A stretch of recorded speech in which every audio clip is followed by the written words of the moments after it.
19.00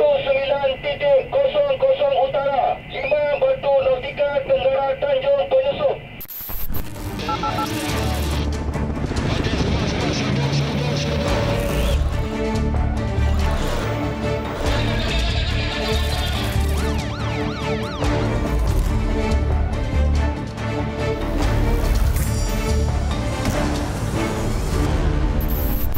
Assalamualaikum dan salam sejahtera. Anda sedang menonton 999 edisi 5 April 2022. Tanggal 1 April lalu, pintu sempadan negara telah pun dibuka dan kemasukan warga asing dijangka meningkat dalam bulan ini. Namun, masih ada yang dikesan menggunakan laluan yang tidak digazetkan untuk memasuki Malaysia. National Task Force terus memperkukuhkan tembok sempadan negara di darat, laut dan udara menerusi op benteng khas daripada dibolosi penjenayah rentas sempadan. Laporan wartawan Tun Nizami Hashim membuka tirai 999 malam ini.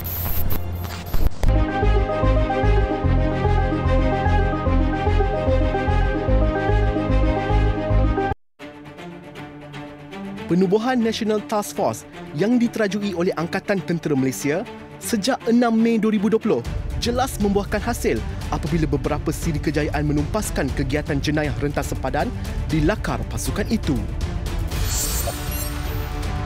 National Task Force yang dianggotai 18 agensi penguasa Malaysia menggunakan kaedah pencegahan, pengesanan, penghindaran, pelencongan, penahanan dan pengusiran dalam mengawal sempadan negara sekaligus mengekang penularan wabak COVID-19.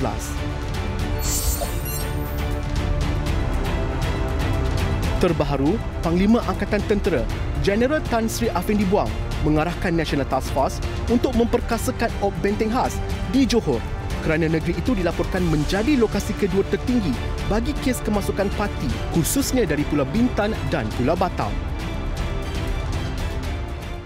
Bagi statistik kes di Johor mulai Mei 2020 hingga 10 Mac 2022, sebanyak 1,074 pelaporan kes dilaporkan yang terdiri daripada kes tangkapan, kes penglihatan, pengusiran, rampasan barang tanpa tuan dan perompakan laut. Dari statistik ini, seramai 4,278 parti telah ditangkap. Kesemua ini juga melibatkan nilai rampasan berjumlah 175 juta.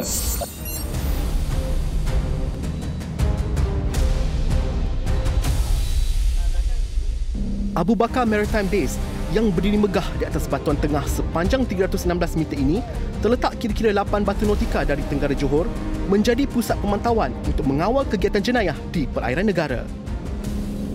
Setiap masa ada pertugasan anggota kat sini. Kat sini dia memantau kawasan perairan sini. Memantau dari segi kapal-kapal yang belayar kat sini lah. Dia log lah apa aktiviti-aktiviti yang terjadi kat sini. Selain itu, op benteng turut diperkasakan dengan penggunaan aset kapal perang KD Mahawangsa milik Tentera Laut Diraja Malaysia. KD Mahawangsa yang dilengkapi dengan meriam dan juga senjata api bertindak sebagai kapal induk dalam menyampaikan maklumat dan juga memberi arahan kepada bot-bot pemintas dan juga bot-bot ronda dalam menahan bot asing yang memasuki perairan negara. Kekuatan keanggotaan kapal ini adalah seramai 170 orang anggota TLDM. Untuk makluman Oscar Yankee, radar swasna telah mengesan satu kali bot laju yang mencurigakan di posisi 0119.00 Utara, 5 Batu Nautika Tenggara Tanjung Penyusup menuju ke daratan berhampiran Tanjung Penyusup. Mohon laksanakan pemeriksaan terhadap bot yang berkenaan. Julaya cari-cari di sini Oscar Yankee. Roger diterima. Mahawangsa akan arahkan bot untuk melaksanakan pemeriksaan nanti. Kapal induk yang ditauliahkan pada 16 Mei 1983 ini kini berada di bawah tanggungjawab pegawai memerintah KD Mahawangsa, Kapten Muhammad Amin Mat Tahir sejak April tahun lalu. Mothership ni ataupun kapal induk ni akan memberi pengarahan untuk bot-bot pemintas ini bergerak ke kawasan-kawasan yang kita dapati ada unsur-unsur ataupun bot-bot yang suspicious ataupun yang kita perlu siasat.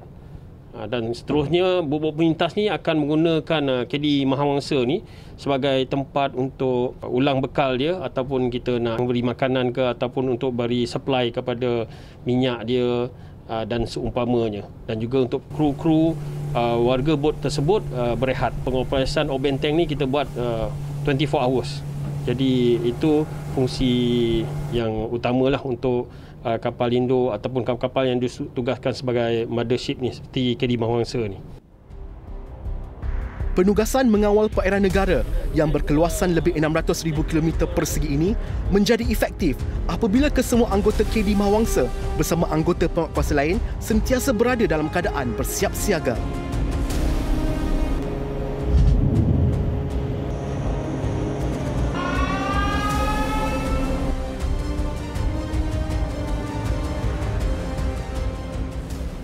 Dalam Obenteng ni kena perlu aset yang baik lah daripada segi peralatannya. Machinery-nya mesti beroperasi, kita boleh perlu dapat memintas. Sebab tu kita bot pemintas kita mesti dengan kelajuan yang tinggi. Satu lagi kita perlu radar yang baik untuk kita beroperasi supaya kita boleh memantau mana-mana kontak yang kita dapati perlu disiasat. Itu semua sangat penting lah dari segi kesiagaan aset tu sendiri.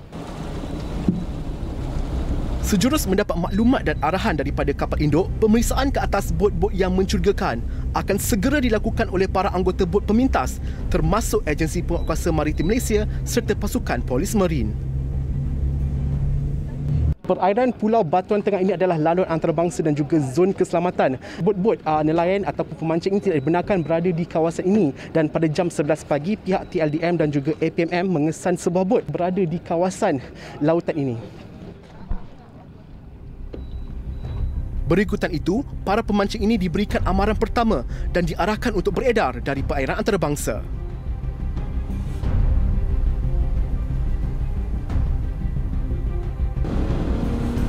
Pemeriksaan juga dilakukan ke atas kapal-kapal dagang, khususnya dari luar negara, bagi memastikan mereka tidak melanggar Ordinan Perkapalan Saudagar 1952.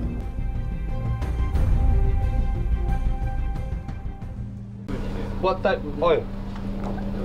Marine gas wise, marine gas wise, MGU. Okay. Diesel. Used for diesel. Diesel, diesel. There is original certificate. The one is on the show right now. There is Danish certificate. All certificates still valid. Still valid, sir. Still valid. The show ship from registered from Port Klang. Yes, sir. Port Klang. Rondaan di laut dipergiatkan pada sebelah malam, memandangkan itu adalah waktu aktif penjenayah rentas sempadan mengambil kesempatan mencerobohi perairan negara, khususnya tekong untuk menyudut masuk parti basah. Tekong mana tekong? Kamu ada kebenaran masuk, ada pasport? Kosong. Ya, kamu ditahan ya, kerana tidak memiliki dokumen rasmi untuk masuk ke Malaysia ya. Manakala di darat pula, sistem pengesanan radar kenderaan perisai gempita AV8 digunakan oleh pasukan Regimen Ketiga Kor Amor Diraja dalam Op Benteng ini.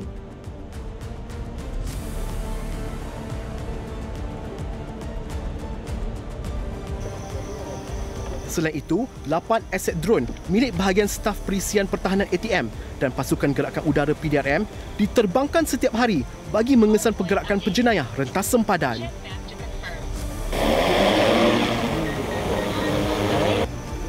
Drone yang dilengkapi pengimbas haba dan alat pandang malam ini antara aset canggih yang sesuai digunakan untuk mengesan musuh dalam keadaan gelap seperti parti kering yang sedang menunggu tekong di pesisiran pantai.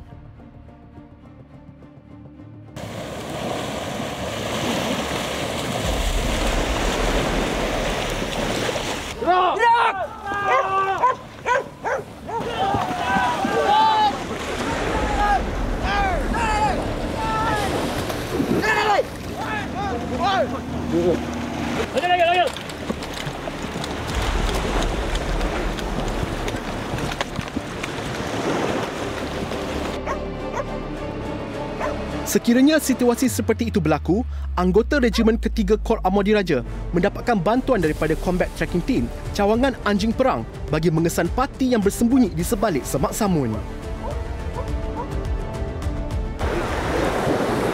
Cabaran-cabaran yang kami hadapi di sini ialah seperti mana yang tuan-tuan tahu, kita berada 24 jam di sini.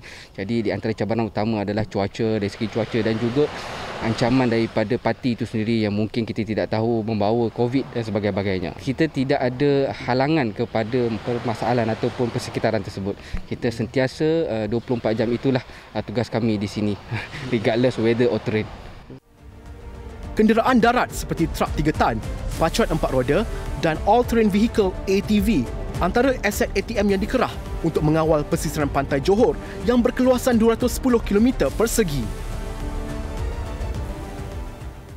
Hotspot area ada lebih kurang 12 kawasan dan kawasan tersebut telah dijaga dengan rapi. Pasukan saya telah mendapat kerjasama yang jitu daripada penduduk setempat dan juga agensi-agensi yang lain dalam menyalurkan maklumat dan menentukan agar penugasan saya yang telah diserah ini dilaksanakan dengan berkesan dan efektif sekali sepanjang penugasan saya. Kesemua parti basah dan parti kering yang ditahan ini perlu menjalani ujian saringan COVID-19 dilakukan oleh pihak Kementerian Kesihatan Malaysia. Kami akan melakukan saringan kesihatan iaitu saringan COVID-19 yang akan dijalankan di tempat kejadian, iaitu kami menggunakan RTK antigen. Result akan memerlukan masa sekurang-kurangnya 15 ke 20 minit lah untuk kami announce kes adalah positif ataupun negatif. Jadi jika keputusannya adalah positif, maka kami akan inform kepada pihak ATM untuk urusan selanjutnya kepada pihak Jabatan Imigresen Malaysia lah. Setelah keputusan ujian saringan COVID-19 diperolehi, mereka diserahkan kepada Jabatan Imigresen Malaysia untuk disiasat di bawah Akta Imigresen 1959 Palang 63. Peranan imigresen dalam operasi sebegini, kita akan membantu dari segi proses dokumentasi dan seterusnya kita akan membawa mereka semua ke pusat tahanan imigresen di Taman Siti Tropika dan untuk buat siasatan lanjut. Jika ada yang positif, kita akan ada tempat pengasingan untuk OKT yang positif lah. Kita akan asingkan daripada tahanan-tahanan yang lain. Sementara itu, beberapa aset dan logistik canggih baharu seperti pemasangan kamera litar tertutup CCTV yang dilengkapi pengesanan haba di kawasan-kawasan hotspot dicadangkan bagi memperkasakan kawalan sepadan negara. Pelaksanaan of benteng melalui konsep whole of government approach atau pengembelingan keseluruhan jentera kerajaan memang mendapat keberkesanan berbanding kerja secara silo yang dipraktikkan sebelum ini. Kerjasama ini perlu diteruskan kerana memberi impak yang besar, bukan sahaja mengekang penularan COVID-19, malah isu jenayah rentas sempadan turut dapat ditangani. Semua peringkat rakyat Malaysia juga bertanggungjawab untuk sama melindungi kedaulatan negara. Jangan menjadi pengkhianat negara dengan menjadi tekong dan tali barut dalam sebarang aktiviti penjeblohan parti atau jenayah rentas sempadan ini. Teruskan memberi sokongan dan kerjasama kepada pasukan keselamatan dalam usaha kita memastikan kedaulatan negara itu sentiasa terpelihara.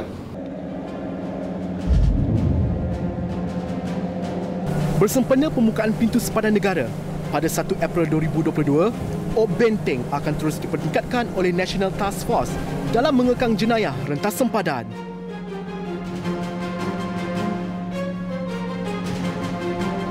Laporan Tun Hizami Hashim, 999.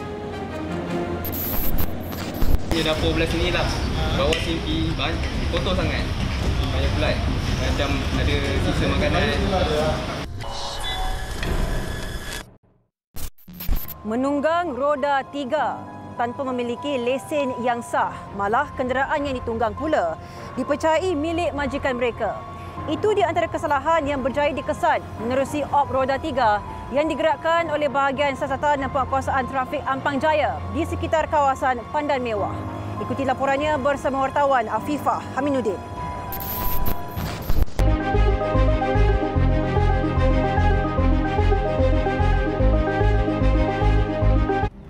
12 Mac 9 pagi, 2 pegawai dan 21 anggota polis bahagian Siasatan dan Penguasaan Trafik Ibu Pejabat Polis Daerah Ampang Jaya Selangor melancarkan operasi Roda 3.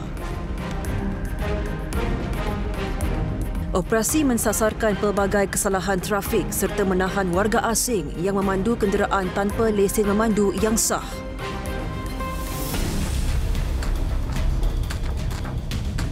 Kita akan tunggu maklumat daripada orang dan kita akan pergi.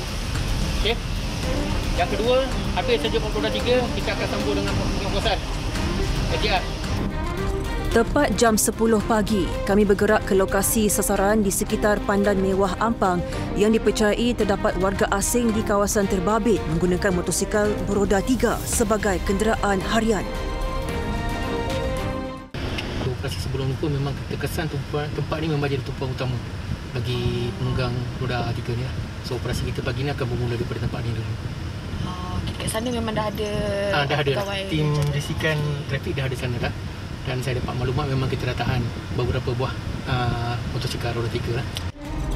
Serbuan di lokasi pertama menemukan lebih 8 buah motosikal beroda 3 milik penduduk warga asing dan kesemua pemandu didapati tidak mempunyai lesen memandu yang sah. Rata-rata penghuni warga asing dipercayai aktif menggunakan motosikal beroda 3 pada waktu pagi untuk bekerja, antaranya mengambil upah memotong rumput dan menjual besi buruh. Sudah berapa lama pakai ini motor? 6 bulan. Sudah 6 bulan? Ya. So, Saya 6 bulan ambil kedai, pergi rumah itu saja. Saya pergi Grab, naik Grab. Sewa ke apa? Tak. Dia bagi pakai itu macam saja? Saya duit. Dulu dia untung saya pinjam duit. Dia tara bagi saya. Angkat dia punya motor lah. Selain itu, seorang lelaki warga asing berusia dalam lingkungan 30-an sanggup membahayakan nyawa anaknya sendiri dengan meletakkan kanak-kanak perempuan terbabit di dalam tong motosikal. You sewa ke apa? Ya, sewa punya. Sewa lah. Berapa sewa? 1 bulan RM80. 1 bulan RM80. So you punya kerja bawa apa? Bawa saya taruh kerja saya ni letak motor kedai rumah saja. Saya beli ini makanan saja. Saya taruh kerja ini. Lepas tu you bawa roda 3 kenapa? Bawa anak ni macam roda 3, simpanan tung macam ni. Tak bahaya ke? Ha? Kalau you tak bawa roda 3, kenapa bawa alat penimbang semua? Itu you memang kerja bawa roda 3, sebab tu you pakai ni tung. Saya motor satu tak pandai. Kepada penunggang motosikal roda 3 ni, saya memberi nasihatlah supaya tidak menumpangkan penumpang, terutamanya kanak-kanak ataupun wanita yang mana ia amat berbahaya kepada diri sendiri dan juga pengguna jalan raya lain. Sekiranya melakukan brek mengejut secara automatik akan boleh menyebabkan kemalangan sama ada penumpang tersebut terjatuh. Sebab dia memang motosikal roda 3 ni susah untuk dikawal. Ops Roda 3 diteruskan ke lokasi sasaran kedua terletak kira-kira 500 meter dari lokasi pertama. Pihak berkuasa menggunakan alat peranti yang dikenali sebagai M-Corps bertujuan membuat capaian atas talian sistem rekod jenayah bagi menyemak kenderaan hilang, rekod kenderaan, rekod peribadi serta rekod berkaitan pasport.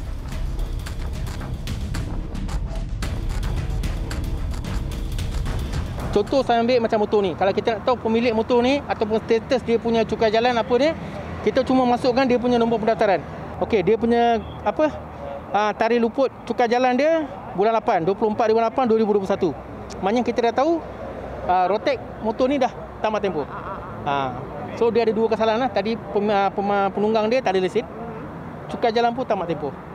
Kita akan sita lah. Dalam operasi penguatkuasaan pada hari ini di sekitar kawasan Ampang Hilir, bahagian siasatan dan penguatkuasaan trafik Ampang Jaya telah berjaya menyita 6 buah motosikal yang melibatkan penunggang warga asing dan tidak mempunyai lesen yang sah serta 1 buah motosikal beroda 3. Operasi diteruskan dengan sekatan jalan raya di 2 laluan sekitar Jalan Pandan Indah, Ampang Jaya. Dalam sekatan ini, bahagian siasatan dan penguatkuasaan trafik daerah Ampang Jaya telah menggunakan satu teknologi baru dikenali sebagai Sistem Pengimbas Nombor Pendaftaran Kenderaan ICOPS. Yang menggunakan motor ini NAS, dia sistem yang hilang AS. Dan motor ini NAS. Dia di sana lah. Kerana dia ada silap logistik. ICOPS dilancarkan pada 28 Oktober 2021 di Ibu Pejak Polis Kontingen Perlis bertujuan mengesan pesalah trafik yang mempunyai saman tertunggak, waran tangkap trafik, mengesan nombor kenderaan palsu serta mengesan kenderaan yang terbabit dalam jenayah curi. Dengan menggunakan teknologi dari Itali, keberkesanan mengesan pesalah trafik pada waktu siang dikatakan mencapai sehingga 98%, manakala 97% pada waktu malam dan mampu mengumpul maklumat sehingga mencecah hampir 5,000 unit kenderaan dalam masa satu hari.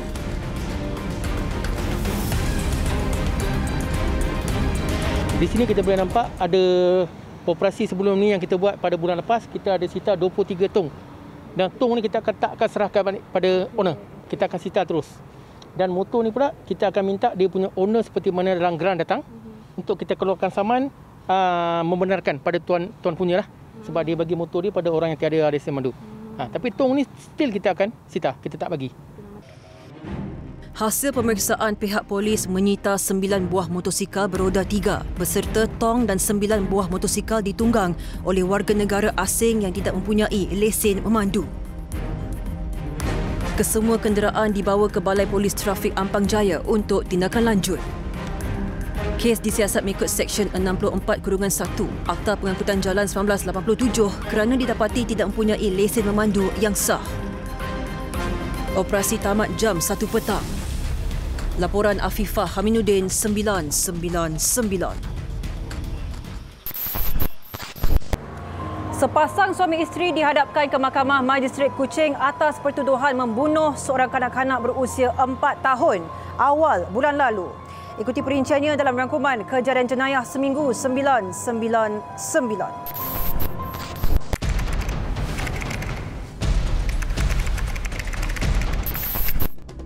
Tertuduh yang berusia 51 dan 36 tahun didakwa melakukan perbuatan itu antara jam 5 petang 4 Mac dan 9.45 pagi 7 Mac. Kedua-dua tertuduh berdepan pertuduhan mengikut Seksyen 302 Kanun Keseksaan kerana membunuh namun tiada pengakuan yang direkodkan. Menurut fakta kes, tertuduh merupakan penjaga kanak-kanak berkenaan secara bersama membunuh mangsa sebelum ibunya membuat laporan polis kerana tertuduh mendakwa mangsa hilang dari rumahnya.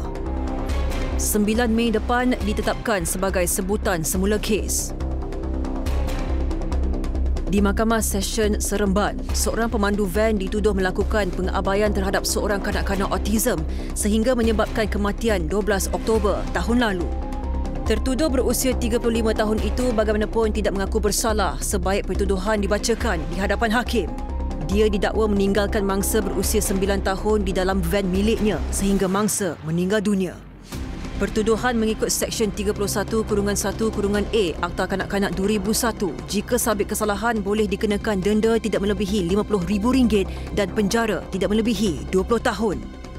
Mahkamah membenarkan tertuduh diikat jamin RM8,000 dengan seorang penjamin. Susulan kes penangkapan seorang penyanyi nasyid popular bersama 17 pokok ganja di rumahnya beserta ketolan mampat ganja. Tertuduh berusia 47 tahun itu berdepan hukuman gantung sampai mati kerana didakwa mengedar dadah jenis ganja di kediamannya di Kota Damansara pada 24 Mac lalu. Menurut pertuduhan yang dibacakan di hadapan Magistrate Zafran Rahim Hamzah, tertuduh didakwa mengedar ganja dengan anggaran berat 214 gram. Pendakwaan dijalankan mengikut Seksyen 39B/1/A Akta Dadah Berbahaya 1952. Tertuduh juga tidak mengaku bersalah atas satu lagi pertuduhan iaitu menanam pokok ganja dalam 17 pasu berisi tanah merah pada waktu dan tempat yang sama. Di Mahkamah Seksyen Shah Alam, seorang bekas pengurus syarikat pengangkutan dijatuhi hukuman penjara sehari dan denda RM20,000 kerana didapati bersalah menggunakan dokumen palsu bagi pelantikan subkontraktor. Menurut pertuduhan, tertuduh secara sembunyi mengesahkan satu dokumen palsu berkenaan permohonan sebuah syarikat bertarikh 20 Ogos 2019 untuk berdaftar sebagai subkontraktor pengangkutan. Pendakwaan dijalankan mengikut Seksyen 471 Kanun Keseksaan dan boleh dihukum mengikut Seksyen 465 Kanun yang sama. Hakim turut memerintahkan hukuman penjara disambung selama 6 bulan jika tertuduh gagal membayar denda. Polis Pulau Pinang berjaya menumpaskan satu sindiket memproses dan menjual air ketum selepas berjaya menahan 4 lelaki bersama 420 bungkus air ketum dan 75 kg daun ketum di Bayan Lepas Jumaat lalu. Menurut kenyataan polis, hasil risikan menjurus pada satu serbuan yang dijalankan pada jam 1.30 tengah hari dan berjaya menahan 4 lelaki berusia lingkungan 18 hingga 50 tahun. Hasil pemeriksaan lanjut dalam rumah terbabit menemui 300 bungkusan air ketum yang siap diproses. Siasatan awal mendapati suspek menjual bekalan air ketum terbabit di sekitar kawasan Bayan Lepas dan kawasan berhampiran. Kesemua suspek direman 4 hari bagi membantu siasatan dan kes disiasat mengikut Seksyen 30/3 Akta Racun 1952. Dia kata you pegang macam ni, saya tahu yang tipu tau. Air panas gila tau, saya memang masih buat rekod kejap lagi.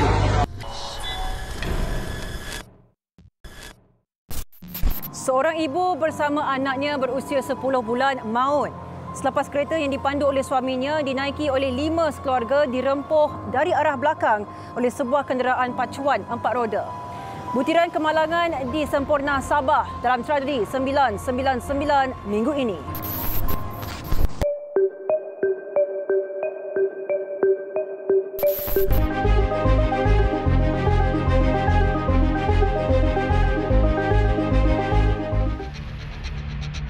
Kejadian berlaku di kilometer 12, Jalan Tagasan Semporna Tawau, jam 4.20 petang Jumaat lalu. Ketika di lokasi kejadian, suami mangsa berusia 30 tahun dikatakan cuba memperlahankan kenderaannya sebelum dirempuh secara mengejut dari arah belakang oleh sebuah kenderaan pacuan 4 roda di laluan sama. Akibat rempuhan, kenderaan mangsa terbabas ke laluan bersebelahan lalu bertembung dengan sebuah lori 20 tan yang datang dari arah bertentangan. Pihak bomba menerima panggilan kecemasan kira-kira jam 4.29 petang sebelum bergegas ke lokasi kejadian. Ekoran kemalangan kereta yang dinaiki 5 sekeluarga itu terperosok di bawah lori menyebabkan mangsa 30 tahun iaitu isteri kepada pemandu kereta dan bayi perempuannya berusia 10 bulan terkorban. Menurut Ketua Jabatan Siasatan dan Penguatkuasaan Trafik Kontingen Sabah, Superintenden Muhammad Zamzuri Muhammad Isa, mangsa yang maut berada di tempat duduk penumpang hadapan. Mereka dilaporkan dalam perjalanan pulang ke rumah di Kampung Salimbungan. 3 buah kenderaan iaitu sebuah kancil, sebuah Ford Ranger dan juga lori membawa kelapa sawit. Jadi kemalangan menyebabkan kehilangan 3 nyawa, iaitu seorang ibu yang duduk di bahagian penumpang dan juga bayi yang dipangkunya berumur 10 bulan dan juga anak saudara beliau yang berumur 13 tahun. Dalam kemalangan itu, suami mangsa mengalami kecederaan tangan kanan serta kedua-dua belah kakinya. Manakala adik ipar mangsa dilaporkan cedera di kepala dan patah tangan kiri. Turut terkorban ialah anak saudara suami mangsa. Pemandu pacuan 4 roda berusia 21 tahun bersama pemandu lori berusia 32 tahun tidak mengalami sebarang kecederaan dan siasatan turut dijalankan pihak polis.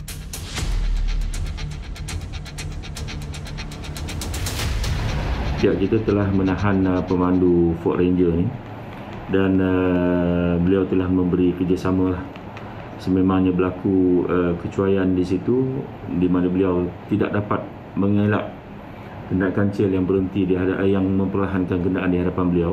lalu melanggar belakang kancil. Kesemua mangsa yang cedera parah dibawa ke Hospital Sempurna untuk rawatan lanjut.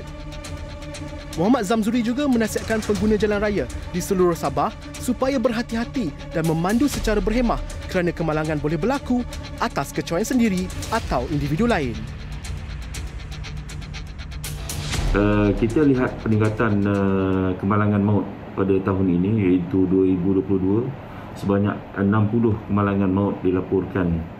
Jadi baru bulan 4 tu, start dari Januari hingga bulan April ni sebanyak 60 kemalangan maut dilaporkan di Sabah.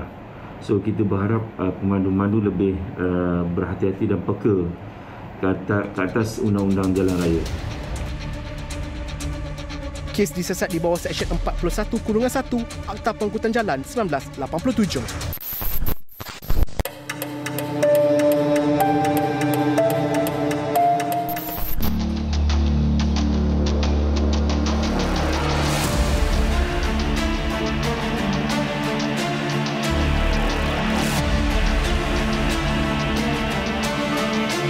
Dia ada pegang-pegang yang dia ada ni semua. Ini jangan sebut. Ini yang betul. Dia ada pegang tangan ni berapa semua. Ya. Dia kata you pegang macam ni. Semua tahu yang tipu tau. Air panas gila tau. Saya memang masih buat rekod kejap lagi. Jangan apa tak. Sebab macam ni lah. Saya nak suka betul. Pegang macam ni. No. Pasti you siap bagi nombor telefon semua you dah main gila. Tak, jangan tipu. Bagi main bagi macam bodoh. Tapi dia rasa boleh pegang ke tengah anak orang tu. Kau mesti pegang dia kata siap tunduk.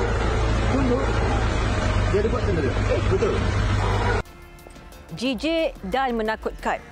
Itu antara komen netizen bagi sebuah rakaman video memaparkan seorang lelaki yang merupakan bapa kepada seorang kanak-kanak perempuan bertemu seorang pemandu van sekolah sehingga mendapat perhatian orang awam. Video berdurasi lebih 2 minit itu jelas menunjukkan tindakan lelaki berkenaan mendakwa pemandu van sekolah terbabit telah mencabul anak perempuannya berusia 11 tahun ketika dalam perjalanan ke sekolah sehingga mencecah lebih 200,000 jumlah tontonan di laman Facebook. Sebagai ibu memang agak sensitif sebab anak kita kena raba macam tu. So memang tak wajar sangatlah pemandu van buat macam tu. Kalau macam saya as a mother pun akan buat report polis biar dia akan dapat hukuman yang setimpal. Kita tak tahu anak kita, sebab anak kita nak mengadu dengan kita pun agak rasa macam takut. Macam betul ke saya boleh ni, sebab diorang pun kecil, diorang trauma. Suspek yang dipercayai bekerja sebagai pemandu van sekolah selama lebih 10 tahun dilihat cuba berdalih apabila disoal mengenai tindakannya terhadap kanak-kanak terbabit. Kru 999 bertemu keluarga mangsa di Bandar Seri Sendayan, Seremban bagi mendapatkan perincian kes ini. Untuk pengetahuan, anak saya orang pertama yang dia akan ambil pukul 6.20 pagi. Jadi hari first dia pergi sekolah tu dia duduk belakang. Pada duduk belakang, lepas tu daripada driver tu daripada depan, driver tu macam tanyalah nama dia siapa semua. Lepas tu cubit pipi dia, cakap comel lah cubit pipi dia. Lepas cubit tu, masa tu hari first dia macam okey. Cakap ni anak saya mengadu, you ada pegang dia semua, betul ke pegang? Dan dia kata, tak bang, saya memang pegang tapi saya nak monitor saja. Alasan macam tu. Cuma saya nampak dia orang ni perlukan kekuatan daripada kita. Bila kita mak bapak percayakan dia, trust dia dan ambil tindakan defend dia, dan dia rasa, saya rasa semua anak perempuan pun akan rasa sangat happy dan dia rasa strong. Yang masa dekat dalam van tu, uncle tu buat macam mana? Dia pegang tangan ramas-ramas. Pegang tangan ramas. Dia letak kat handrest tu. Dia pegang macam ni, macam tu. Lepas tu letak bawah kat tangan dia. Lepas tu, saya tak perasan, saya letak balik tangan tu. Dia start buat lama juga, 3 minit tu dah. Lepas tu dia start pegang peha. Nombor telefon tu saya baru masuk tu. Dia cakap nanti add Lepas tu dia cakap okey dah semua kan. Lepas tu dia bagi air kotak. Lepas tu dia cakap esok dia belanja Cadbury. Perbuatan keji pemandu itu turut mendapat perhatian pakar kriminologi Profesor Madya Dr. Geshina Ayu Mat Saad.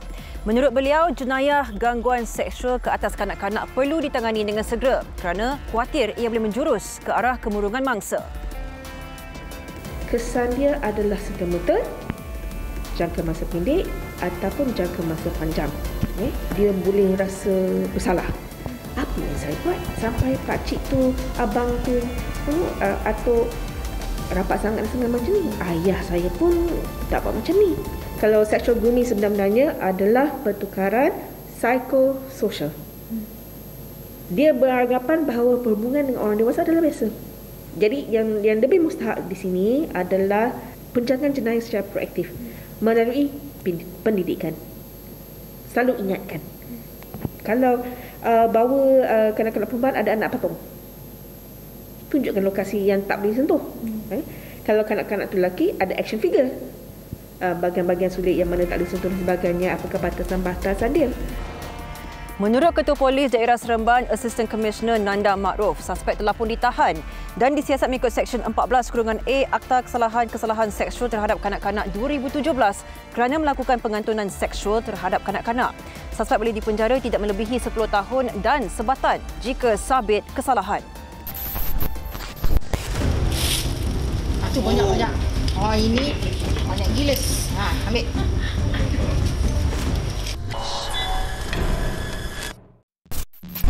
Tong sampah yang dilimpahi sisa makanan dibiarkan terbuka sehingga mengundang kehadiran haiwan perosak. Malah terdapat juga sebuah kotak yang dipercayai untuk mengisi ikan bilis dipenuhi dengan lipas. Wartawan Afifah Hamiduddin menyertai operasi bersepadu yang digiatkan oleh Jabatan Kesihatan Negeri Selangor baru-baru ini.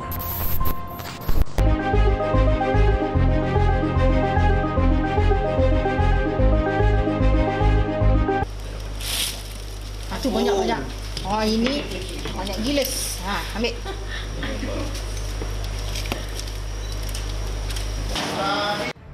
Itu antara penemuan mengejutkan di sebuah premis makanan yang disyaki telah melanggar peraturan kebersihan makanan 2009 ketika ops bersepadu dijalankan oleh Jabatan Kesihatan Negeri Selangor.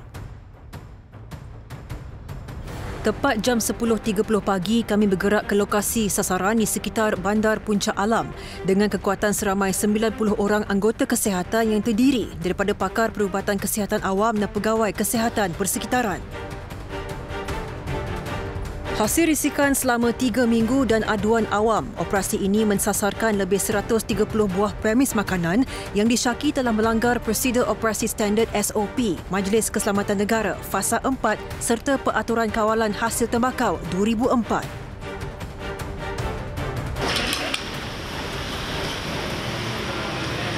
Contaminations. Cuba tengok. Bulat kan? Bulat pada sos tiba. Serbuan di premis pertama yang terletak di lot hujung Jalan Astana menemukan beberapa kesalahan yang melanggar peraturan-peraturan kebersihan makanan 2009, antaranya tidak memakai kasut bertutup. Tong sampah tak bertutup. Semua saya cek tong sampah semua tak ada tutup. Sampah pun penuh. Kalau kosong tak apalah, tapi penuh. Semua penuh dengan sampah. Sarang telur tu. Telur yang tak boleh simpan lah. Itu tak simpan tak boleh, guna pun tak boleh. Saya nampak tiap-tiap dapur mesti ada dia punya kotak. Itu kotak you letak atas buat alas periuk, buat alas chopping board.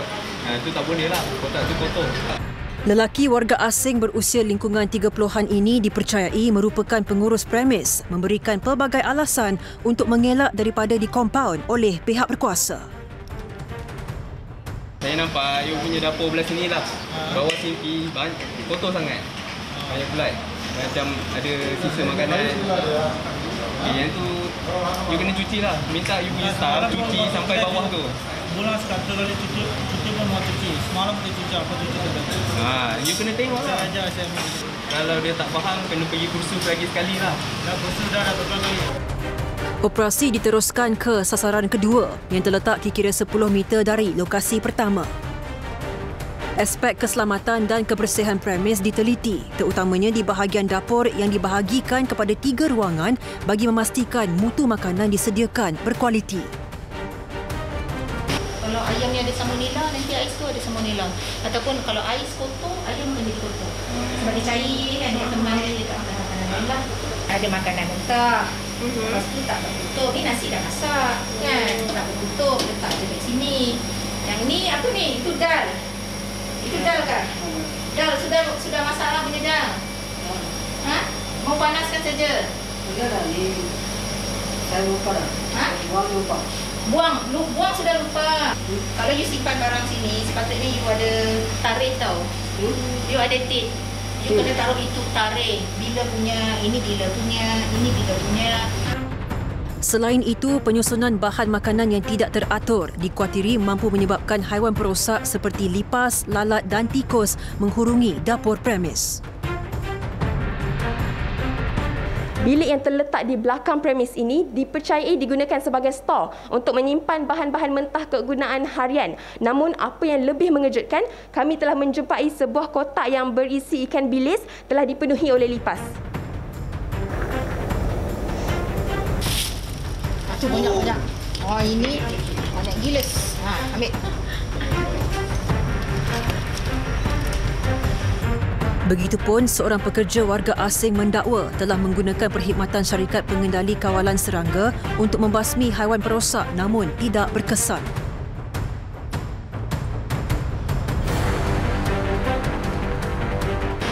Tak cukup lah tu. So, you kena check jugalah. Lepas dia buat, you kena check. Kalau masih ada hurungan, you boleh call dia, datang balik. Bagi tahu dia, you punya kerja itu kurang berkesan sebab masih ada lipas. You kena bagi tahu dia.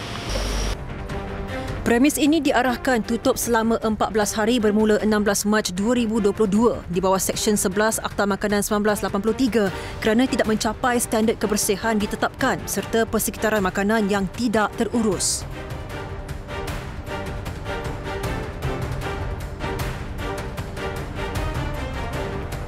Kalau untuk makanan ataupun di bawah akta makanan tu premis tutup ataupun compound. Kalau compound dalam masa 3 bulan dan kalau tutup dia perlu merayu secepat-cepatnya pun dalam masa 5 hari kepada Pejabat Kesihatan Daerah Kuala Selangor untuk mengemukakan semua cadangan penambahbaikan yang telah dicadangkan itu telah dilakukan.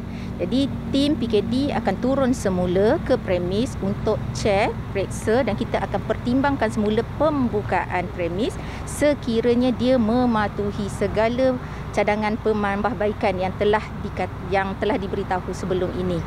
Hasil pemeriksaan, pihak berkuasa mengeluarkan sebanyak 155 notis kesalahan dengan tawaran kompaun berjumlah lebih RM100,000. Jika disabit kesalahan, pesalah boleh didenda tidak melebihi RM10,000 atau penjara tidak melebihi 2 tahun. Operasi tamat jam 4 petang. Afifah Haminuddin 999. Saudara, jangan lupa untuk bersama kami di minggu hadapan untuk paparan berita jenayah terkini. Sebarang maklumat, aduan dan video mengenai jenayah boleh disalurkan menerusi email, Facebook dan juga Instagram rasmi 999 seperti tertera. Dengan itu, saya Sofia Nur Solihatun mengucapkan Assalamualaikum dan selamat malam. Ingat, jenayah membawa padah.